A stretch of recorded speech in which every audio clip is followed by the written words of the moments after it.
ወንድሜ ዘላለም በ49 ዓመቱ ትቶን ሄዷል። በዚህ ዘመን ዘላለም በዚህ ዘመን ቤተክርስቲያን ከውጭም ፈተና ባለባት በዚህ ዘመን መጽናናት በምንፈልግበት በዚህ ዘመን ኑሮ በከበደን በዚህ ዘመን ዘልዬ ወንድሜ የኔ መኩሪያ እንድታለቅሱ አይደለም ብታለቅሱም ችግር የለም።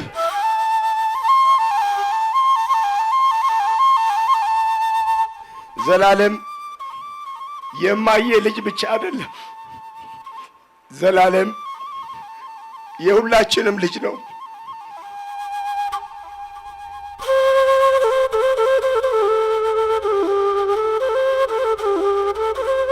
ብፁዓን አበው ሊቃነ ጳጳሳት፣ ሊቃውንተ ቤተ ክርስቲያን፣ አባቶቼ ካህናት፣ በወንድማችን በመምህር ዘላለም ወንድሞ ወልደ ሰማዕት ሽኝት ከሥራ ፈቃድ ወስዳችሁ ጊዜያችሁን መስዋዕት አድርጋችሁ ለሽኝት የተሰበሰባችሁ ኦርቶዶክሳውያን እናቶች፣ አባቶች፣ ወንድሞች፣ እህቶች ሁላችሁ በእግዚአብሔር ሰላምታ እንደምን ቆያችሁ?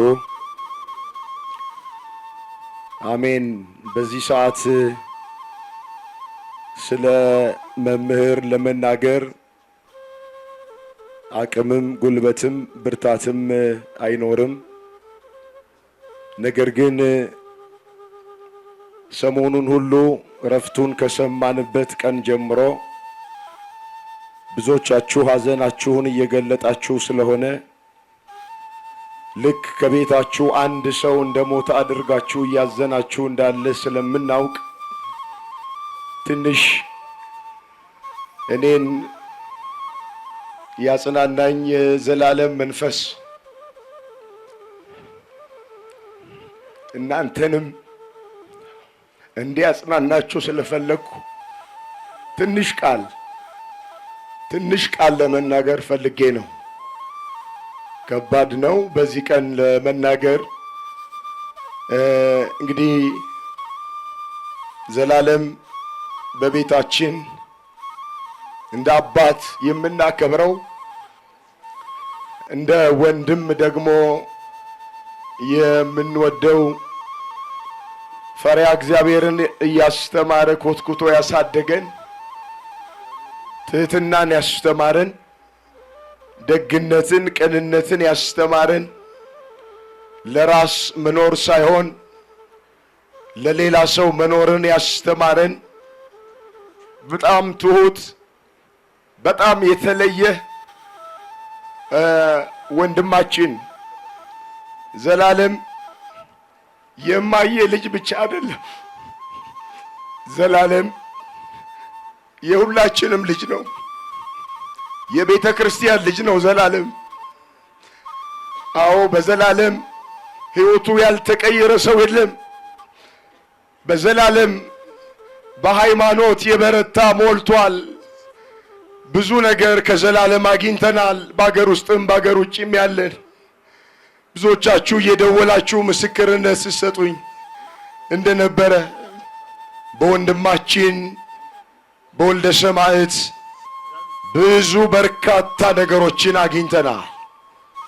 እንግዲህ ሲሰብከው የነበረውን ሲናገረው የነበረውን በሱ ዕጣ ደርሶበት ዘመን ገጥሞት ተጠርቶ ወደ አምላኩ ወደ እግዚአብሔር ሄዷል።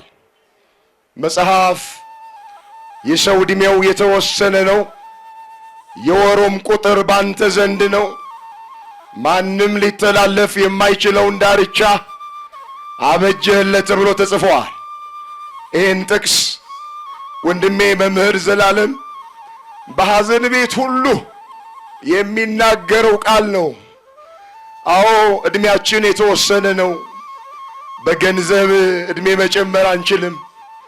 በገንዘብ ዕድሜ መጨመር ቢቻል ኖሮ ለዘላለም ዕድሜ በጨመርንለት ነበር። በእውቀት ዕድሜ መጨመር አንችልም። በእውቀት ዕድሜ መጨመር ቢቻል ኖሮ ለዘልዬ ዕድሜ መጨመርንለት ነበረ። በስልጣን ዕድሜ መጨመር አይቻልም። በስልጣን ዕድሜ መጨመር ቢቻል ኖሮ ለመምህር ዕድሜ መጨመርንለት ነበረ። ነገር ግን የተወሰነለት ዕድሜ 49 ስለሆነ ወንድሜ ዘላለም በ49 ዓመቱ ትቶን ሄደዋል።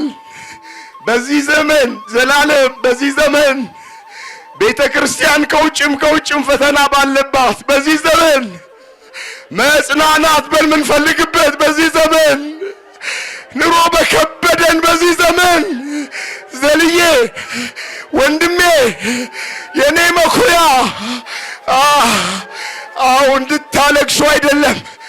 እንድታለቅሱ አይደለም ብታለቅሱም ችግር የለም።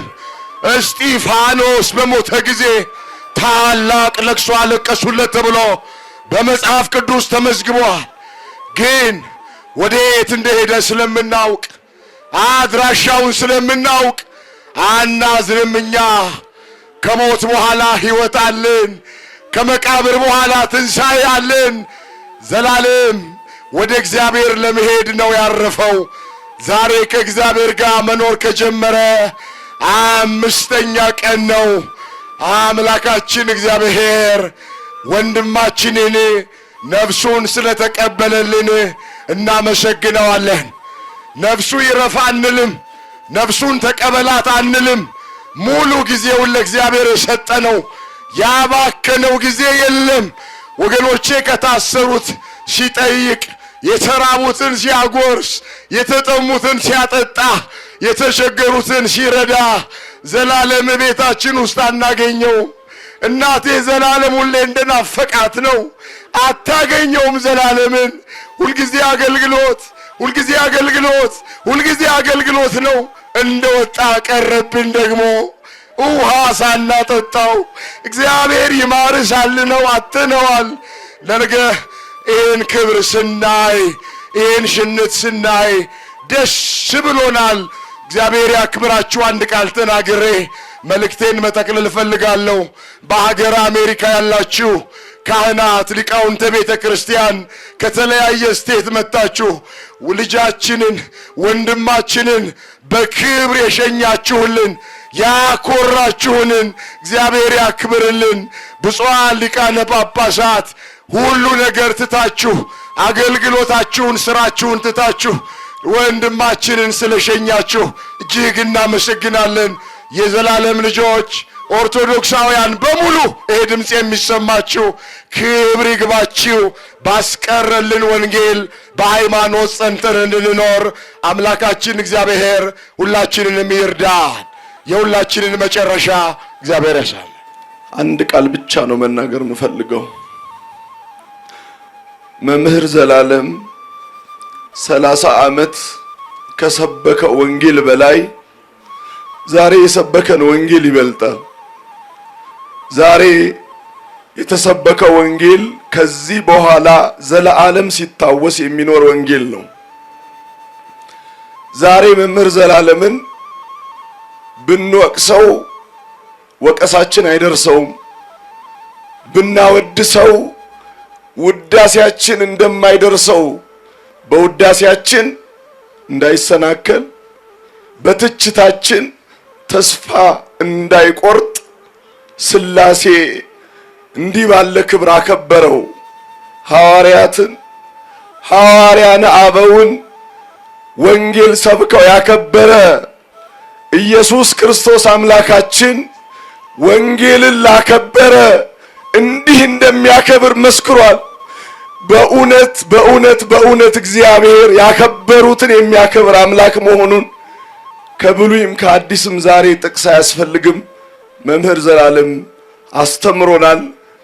መከበር የሚፈልግ እግዚአብሔርን ያክብር፣ መከበር የሚፈልግ ሃይማኖቱን ያክብር፣ መከበር የሚፈልግ ወንጌልን አክብሮ ለዘላለም ይኖር። ይበቃኛል።